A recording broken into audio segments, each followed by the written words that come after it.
Eu estou bem, estamos bem. Que bom. Dentro de todas as questões, estamos bem. Dentro de todas as questões, ainda bem que nós não somos as questões, né? Nós somos as pessoas, então podemos estar bem ou mal, né? As coisas Bem ou mal. acontecem do lado de fora, mas nós aqui dentro, o que vai. Vou filosofar, tá? O que vai me fazer enfrentar o que acontece sou eu. Não é o que está do lado de fora que entra dentro do lado de dentro, né? Gente, que visita honrada. Hoje eu tenho pastora Malu. Shalom, shalom. Que coisa boa. Nalva, que bom ter você aqui. Opa, eu estou gostando desse horário. Parece que tem mais gente entrando, né, Henrique? É, bom dia, Nalva, Malu, Gláucia. Tem que afastar aqui para dar uma olhada. Quem chegou? A Gláucia conseguiu. Esse horário é bom. Esse horário é muito bom. Tem uma Muito. amiga minha e ela é muito importante assim na minha formação também.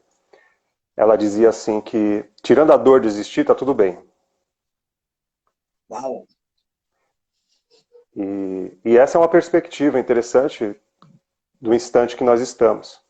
Yeah. E é algo que eu quero conversar hoje, né? Sobre o que está além do bem e do mal.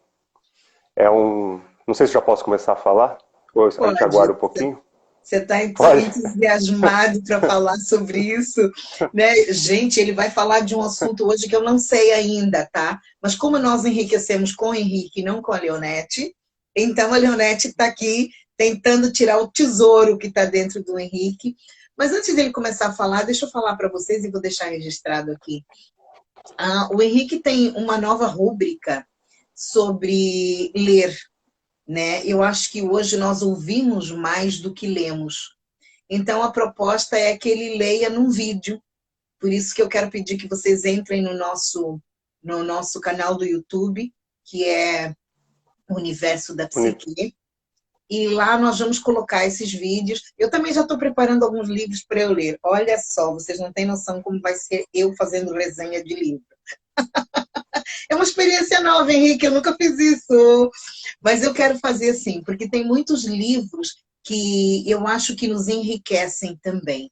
Né? Na semana passada o Henrique falou bastante do mundo de Sofia, que nós ainda vamos ter que despetalar um pouco mais. Bom dia, Edna. Esse mundo de Sofia, né? Bom dia. E que eu achei que esse livro é muito bom, é muito profundo. Inclusive, eu estava procurando se tem uma nova edição, porque eu penso que aquela tua capa é uma edição mais antiga, né? Sim, sim. Mas vamos lá, nosso programa é curtinho e nós vamos falar além do bem e do mal, é isso? O que tem além do bem e do mal? É um livro do Nietzsche. Eu não vou falar do livro aqui e também conheço outros especialistas, né? Por exemplo, a Ângela Zamora é especialista em Nietzsche, né? Uma amiga nossa, né? Nossa, Ela, beijinho a para ela. ideia aqui é que o que nós estamos fazendo? É importante salientar isso. O que nós nos propomos a fazer, né? Estamos fazendo algo muito, muito forte, mas o que nos propomos a fazer? É pensar juntos. E para pensar juntos, nós penso que é necessário a gente ir na origem dos pensamentos e da formação humana. Tentar alcançar pelo menos essa estruturação do que nos torna humanos até agora. E o Nietzsche, com essa questão além do bem e do mal desse livro dele, foi no momento que ele parece ter alcançado esses axiomas que ele diz no livro sobre como viver, o que está além do que nós conhecemos. Então, para isso, vamos lá. O que nós sabemos sobre o bem e o mal?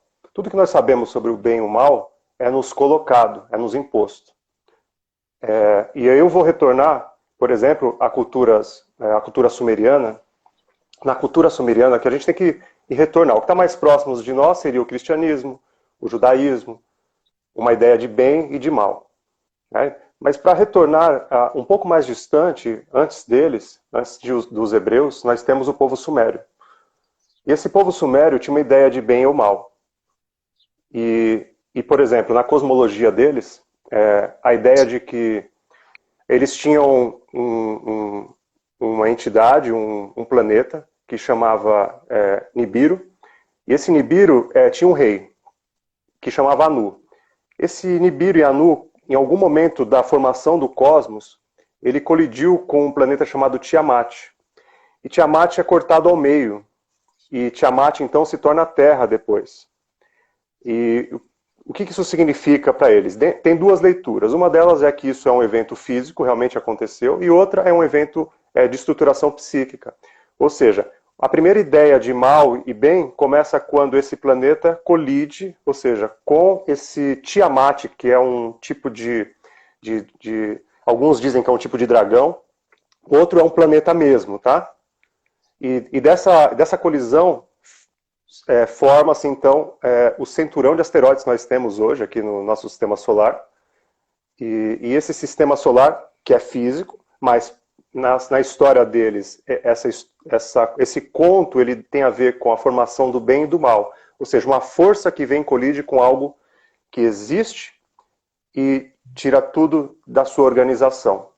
Então, a Terra e a vida é formada a partir disso, de uma colisão, de algo que rompe uma estrutura, rompe algo que existe.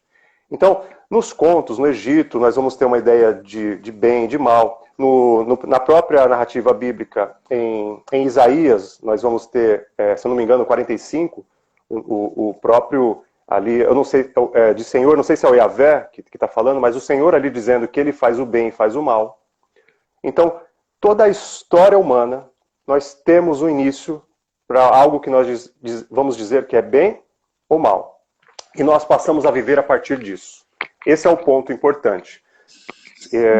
Deixa eu só te cortar aqui um bocadinho. Dentro do cristianismo ou dentro de um senso comum, eu não vou dizer que isso seja dentro do cristianismo, a gente sempre tem aquela história de dizer o bem é de Deus, o mal é do diabo. Né? E você colocou isso como não está certo, nem está errado. Nós estamos apenas colocando fatos, né? Porque, assim, às vezes parece que tudo que me acontece é do mal, e lá na frente eu vou ver que não era tão mal assim. Mas continua. Essa é a ideia, porque, como nós já falamos em outro momento, nós, quanto seres pensantes, vamos precisar nomear as coisas. Que coisas? Vamos precisar nomear os nossos sentimentos. Então, tudo que acontece conosco precisa ter uma resposta. Nós pensamos, nós articulamos a cognição. Então, preciso de um nome. E como que nós, pessoas contemporâneas, entendem a ideia de bem ou mal? É desde criança. Por exemplo, quantas vezes nós não falamos para a criança, quando ela se afasta, não vai até aí, porque alguma coisa vai te pegar. Então nós começamos a nortear a vida dos nossos humanos, nossos humaninhos, com medo. Ou seja, tem uma ideia de medo e de bem. Se você fica, você vai ser beneficiado disso. Se você vai, o mal pode te acontecer. Yeah. Então, isso é muito importante para nossa proposta aqui, nossa tentativa de trazer, de conversar sobre ideias já fundamentadas, né? Uhum. Deixa eu ver o que foi escrito. Deus... Você quer ler, Léo? Deus opera tudo em nós, bem e mal. Porém, para nós é difícil entender essas coisas se não estivermos ligados no Pai. Foi a Sandra que falou. Tá. Então, a nossa ideia aqui é a gente ir além dos conceitos já conhecidos. Ou seja, todo conceito que existe, ele existe por um motivo importante. Mas não necessariamente ele é verdadeiro. Assim como a gente diz para uma criança, não vai até o outro quarto sozinha, porque você pode ser pega, na verdade isso não vai acontecer. O que vai acontecer é que a gente geralmente não quer que essa criança se afaste, porque nós temos medo do que aconteça com ela, então nós damos um nome para que ela se assuste e ela retorne.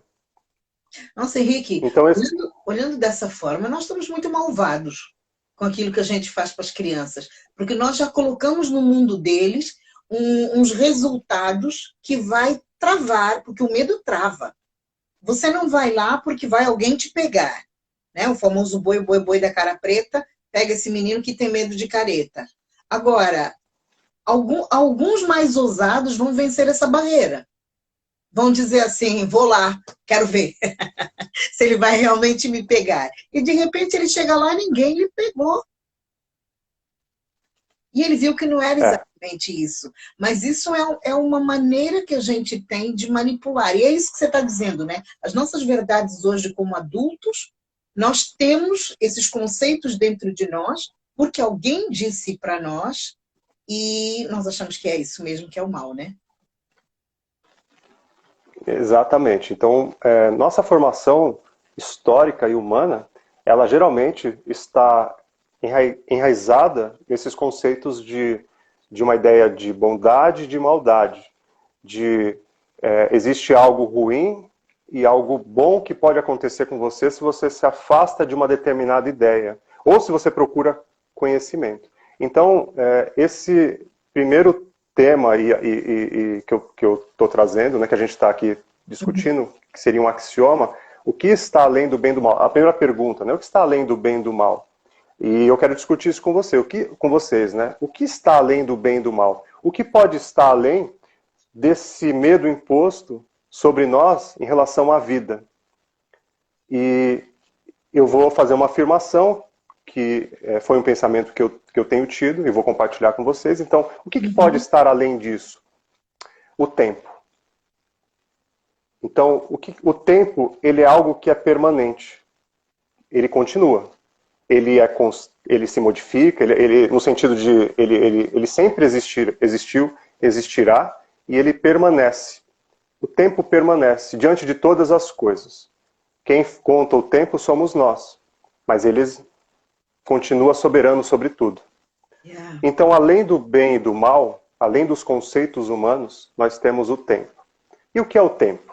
É uma pergunta que já tentaram responder diversas vezes, e não sei se conseguiram.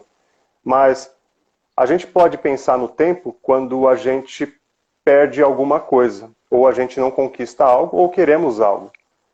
E esse é um grande movimento nosso humano, que é o quê? Geralmente a gente vive o passado e o futuro. E o que é o passado? O passado é o presente que se foi, o futuro é o presente que ainda não veio, e o presente é o instante que já passou. Uau! E aí, como é que... Mas, assim, teoricamente é muito bom pensar dessa maneira com o tempo. Presente, passado e futuro. Mas vai depender do que está na minha cabeça para eu vivenciar. Porque, às vezes, tem muita gente que vive de um passado. Tem muita gente que vive de um futuro, porque o futuro não temos a mínima ideia de como vai ser, e não adianta, às vezes, fazer muita previsão, né? Porque quando chegarmos lá, vamos ver que não foi nada daquilo que a gente previu. Como lidar com esse tempo? Como lidar com esse presente? Então, a primeira ideia é que nós possamos identificar o que faz com que cada um de vocês, cada um de nós, como nós entendemos a nossa vida, como nós entendemos quem somos e o que nós somos a partir desses medos. E aí me lembrei da música do Ney Matogrosso agora. Qual? A letra, a música Poema, que ele diz que o passado traz uma lembrança de quando ele era criança. E o choro era motivo de um abraço ou sussurro. Uau! Ou seja, aí ele fala, tem algo de medo em algum trecho dessa música, dessa letra, e ele diz que o medo era motivo de choro para um abraço, um soluço, se eu não me engano, mas abraço, alguma coisa. O medo era motivo. Por quê? Porque quando ele era criança, chorar trazia um abraço. Ou seja, a ideia de trabalhar com o medo. Quando eu choro, quando eu tenho medo, eu vou ter talvez eu tenha alguma recompensa. Alguém vai me salvar. E agora é o ponto importante dessa nossa ideia hoje, que é o que eu estava pensando e compartilhando aqui. Quero compartilhar outras coisas com vocês ainda a partir disso. Mas como nós estamos lidando com esses medos. Esses medos, eles são para quê? Qual é o seu medo? Deixa eu só pôr aqui uma questão da Gláucia que eu achei interessante, porque ela traz um dado diferente aí. O tempo e a experiência vivida formam medos, ou existe o medo inteligente? Uau! O tempo e a experiência vivida formam medos. Ou existe o medo inteligente? Então, é muito boa essa pergunta, Glaucia, porque a gente precisa estruturar em que momento nós vamos estar falando disso. Ou seja, em qual linha eu vou pensar sobre o tempo. Se eu pensar no tempo como situação física, o tempo não traz medo. Ele simplesmente é. Yeah. O tempo, quem traz o medo do tempo é a consciência que vive nele. Sim. Ou seja, o que o tempo vai me dar? Quanto tempo eu tenho? Que tempo é esse? E essa é a ideia que o Nietzsche vai propor em dois temas principais assim, da obra, eu penso, que é o eterno retorno e a ideia de super-homem, que na verdade ele tem um autor que chama de Além do Homem, que é o Übermensch. Eu até anotei aqui. O Übermensch gosta da tradução de Além do Homem. Ou seja, o eterno retorno e além do homem. O que é isso? Que vai falar um pouco sobre isso. Né? O que tem no meio dessas coisas? Ou seja, algo me fundamenta, alguém, uma estrutura social me diz que alguma coisa existe. Por exemplo, para os vikings, o Thor, a ideia de um deus movimentando a natureza, como acontece? O raio, existe o raio, existe o trovão, ou seja, o raio é o Thor passando pelos céus. Então a gente escuta primeiro o quê? A gente vê primeiro a imagem. A imagem. O som é um pouco depois. Depois, exatamente. Então o Thor era o deus que trazia a fertilidade. Então, primeiro a luz, depois o som. Toda essa ideia de um divino explicando como as coisas funcionam. Ou seja, o seu medo acaba quando vem a chuva, quando o raio aparece e vem o som. Eu preciso dar nome para aquele medo. Então, em toda a nossa história humana, na era medieval, depois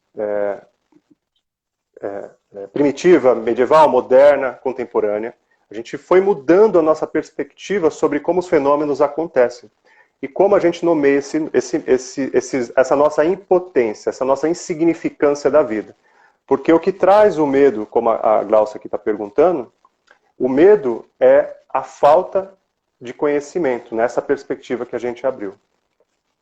Sim. Porque qual que é a verdade? Muito bom. Gostei dessa tua definição. O medo é a falta de conhecimento. Porque se eu digo para a criança, não vai lá, porque tem um bicho-papão, ela vai ficar com medo porque ela não conhece. Porque a hora que ela conhecer que não tem o bicho-papão, ela vai dizer, eu acho que você está um pouco equivocado, porque eu vou lá, porque não tem o bicho-papão. Eu já conheci. A falta de... Nossa, muito interessante. A falta de conhecimento pode gerar medo, né? Pode gerar medo. A falta de conhecimento com a falta de provisão de uma situação, se a gente pensar em povos primitivos, né, ou qualquer situação mais agressiva, diante de uma situação cotidiana da vida também, que você não tem o que fazer, você não tem como, um assalto, procurar uma segurança, ou seja, a falta de opção de uma resolução de um problema pode trazer medo. De toda forma, nós estamos falando do quê? Nós estamos falando de algo que está faltando. Um recurso que falta. Se eu tenho recurso, o medo vai embora. Então, se eu tenho recurso, se eu conheço, esses medos circunstanciais vão embora. Né? Se eu tenho como resolver um problema, uma equação, eu supero essa questão do medo. E quando Nietzsche, então, está trazendo essa ideia do que retorna, do eterno retorno, a ideia é extensa, mas a ideia é que vivamos um instante presente. Sim. Mas, Por quê? Henrique, Nesse... viver no instante presente precisa de ser aprendido. Porque a gente não sabe Precisa. viver um instante presente. Nós estamos sempre ou contando coisas do passado ou numa expectativa de como será o futuro. Como Sim. a gente aprende a viver um instante presente? Então, essa é a grande pergunta, e por isso que eu estou trazendo ela para nós, a grande questão, porque eu não sei se quem vai conseguir isso, e aí que entraria o além do homem, por isso que essas duas ideias são importantes, ou seja, além do homem, mas é um caminho que ele acreditava ser possível. Como? Quando a gente deixa ou a gente percebe que o que nos formou, as bases que nos formaram, provavelmente não sabiam exatamente do que estavam falando. Eles provocaram mais medo do que solução. Por exemplo, o ensinar pelo medo ou ensinar pelo conhecimento. Então, o que eu posso e estou pretendendo falar aqui sobre o quê? Será que não é hora de nós começarmos a ensinar pelo conhecimento e não pelo medo? Não por um castigo, Sim. mas com informação Uau. que pode... Mas, Henrique, você falou agora uma palavra que ela não é pesada, porque castigo, a gente acha que castigo é ficar 5 minutinhos no castigo do lado, mas assim, nós aprendemos, a minha geração, a tua geração e as gerações que vieram antes, e ainda hoje tem muita gente fazendo isso. Isso foi castigo, tu vais apanhar por causa disso, vais ficar ali e para tu aprender.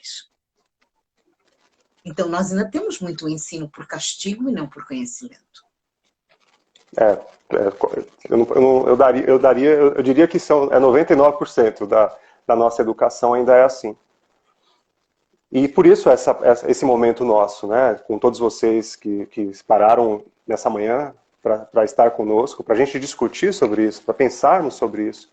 Ou seja, será que não é hora de conhecermos aquilo que nos formou? Então, o que eu estou dizendo? Que eu falei das sociedades antigas, um pouco, é resumido, sim, tá? É um recorte de momentos que a gente poderia fazer várias horas de conhecimento, mas as sociedades antigas se basearam-se a sua vida numa estrutura de mitos, ou seja, para dar conta do que poderia acontecer com elas. Então nós avançamos um pouco e nos sofisticamos um pouco, mas nós continuamos com medo de coisas que talvez não façam mais sentido, talvez não precisem ser mais reproduzidas.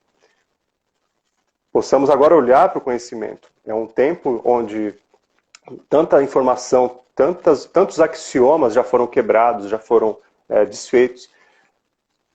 Tem um autor que ele é o Gödel, chama Teorema de Gödel. Se alguém quiser procurar, é bem interessante a ideia dele.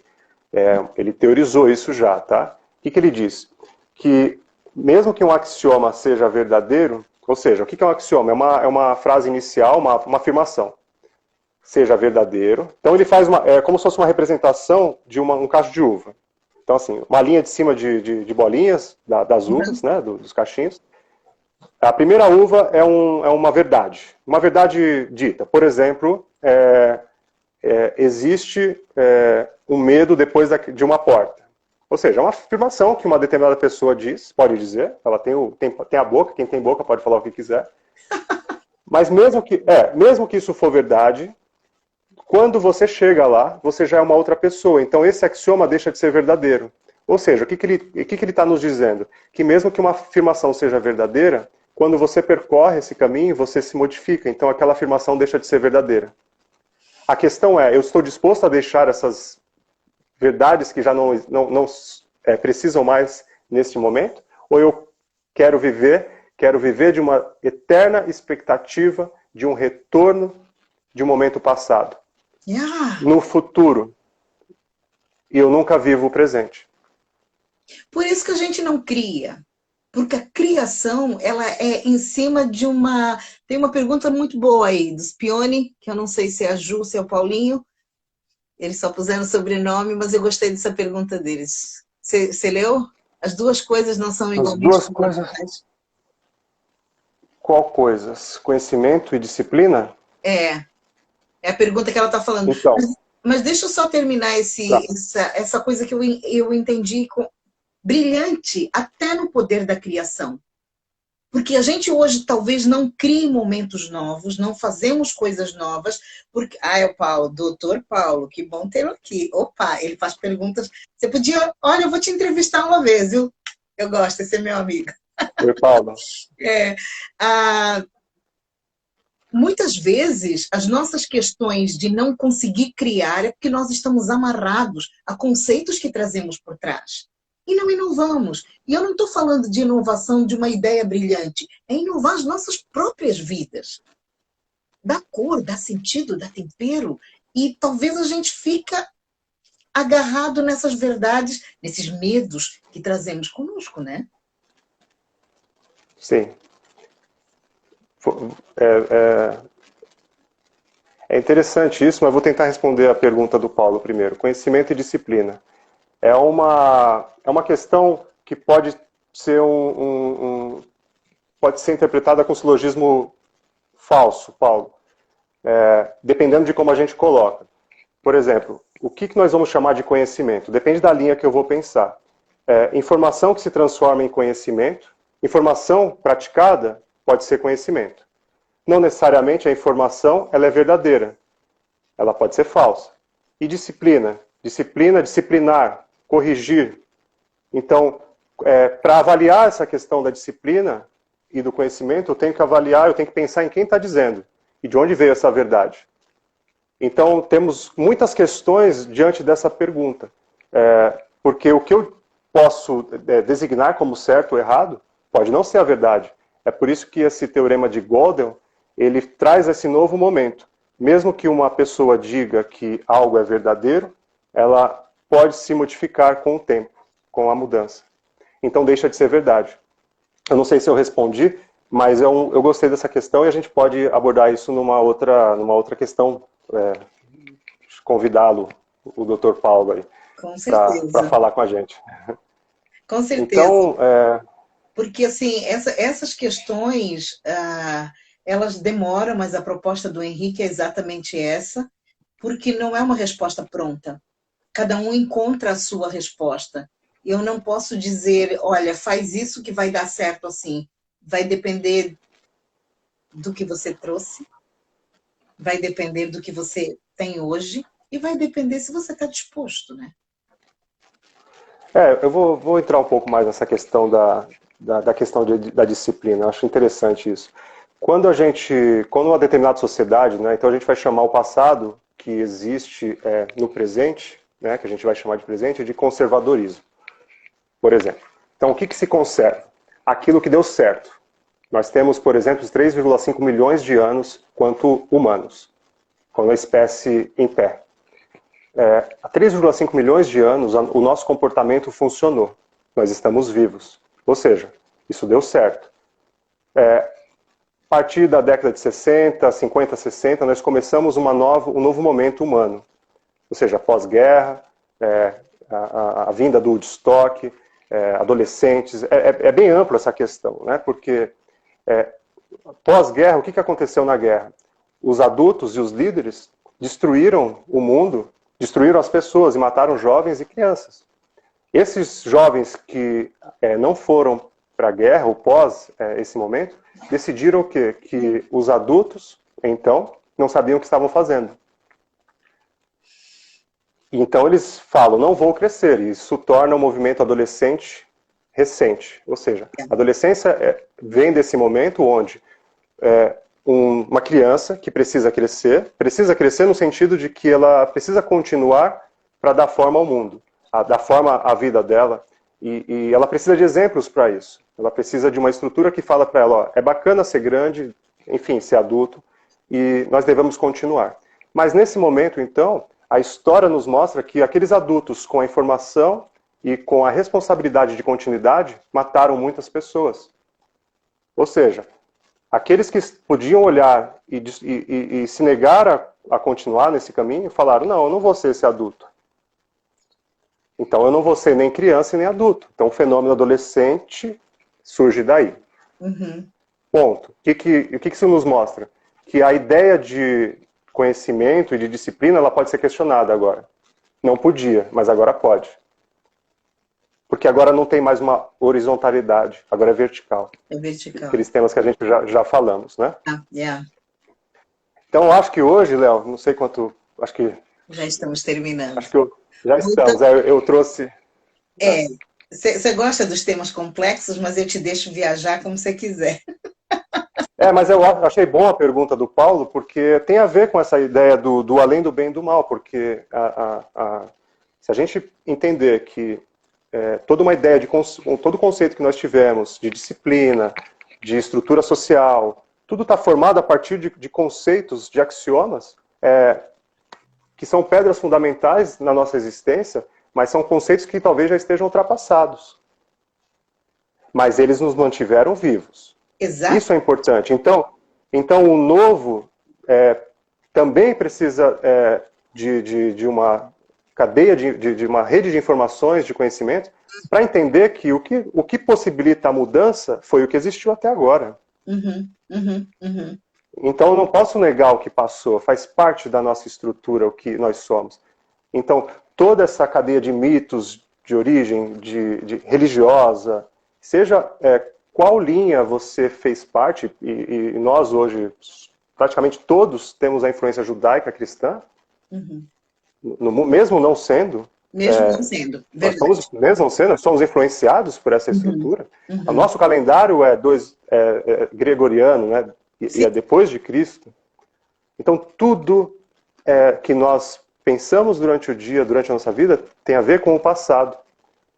Agora, e a pergunta é, será que não está na hora da gente pensar algo novo? Ir além do bem e do mal e viver o presente, o instante, viver mais o instante, viver mais esse presente. Essa é o que eu trago hoje para a gente discutir. Não trouxe respostas, mas são os pensamentos. E eu acho eu quero que, assim, discutir isso com vocês. Enquanto você estava falando, eu estava pensando, eu já passei dos 50, né? Não estou mais nessa idade de produção de uma certa maneira, né? Mas estou na outra idade de produção, de influenciar, e é esse trabalho que eu faço, né? Eu sou bem ativista nesse tipo de questão, de trabalhar com jovens, com adolescentes e tudo mais, e essa proposta que você coloca, eu acho que ela é fundamental nesse momento. Nós precisamos aprender a pensar. Porque se nós não aprendemos a pensar, nós não sabemos como vamos formar a próxima geração que está vindo. E você começou com uma frase, como é que é? A dor de existir. Eu gostei, mas eu não anotei. É a frase de uma amiga minha, ela diz que tirando a dor de existir, está tudo bem. Yeah. Pois é. E eu acho que a gente devia pensar o que está acontecendo conosco, além do pagar contas, está chover, não está chover, fez um dia sol bonito, fez não sei o quê, aquelas coisas óbvias, ter dinheiro para o remédio, pegou Covid, não pegou, pandemia, álcool gel. Eu acho que a gente precisa andar nos atalhos que existem por aí e começar a pensar. Talvez, Léo, nós estamos precisando ser mais criativos, porque repetir o passado, que já foi um presente, não é mais criativo. Não é mais criativo. Ou seja, repetir que existe um determinado mal ou bem, se você andar num determinado caminho ou lugar, não é tão criativo mais. Está na hora a gente rever isso. De produzir novos pensamentos, novas possibilidades. Todos os povos fizeram isso. E todos, até agora, quando nós estudamos a história, nós percebemos que eles foram ultrapassados. Yeah. Eu acho que nós estamos nesse momento. Essa pandemia está trazendo um novo. E essa proposta precisa ser mais verdade para nós. nós precisamos escrever a história. Nós estamos Verdade. escrevendo a história. Escrevendo a história. Exatamente. Obrigada, Henrique. Enriquecendo com o Henrique. E enquanto você estava falando do tempo, a música que me veio à cabeça foi, não sei quem é o autor, é um dos nossos contemporâneos. És um senhor tão bonito quanto a cara do meu filho. Tempo, tempo, tempo, tempo. Vou te fazer um pedido. Eu acho que não adianta fazer pedidos para o tempo, né? Porque o tempo é que nos tem que fazer o pedido, né? Porque nós é que nos encaixamos nele, que como você disse, bem dito, o tempo continua passando. Né? O tempo continua passando. Muito Obrigada. bom. Obrigada. Até breve, até amanhã. Um abraço, pessoal. Obrigado pelas perguntas, obrigado pela proposta e questões, viu? Para todos. Até! Muito obrigada.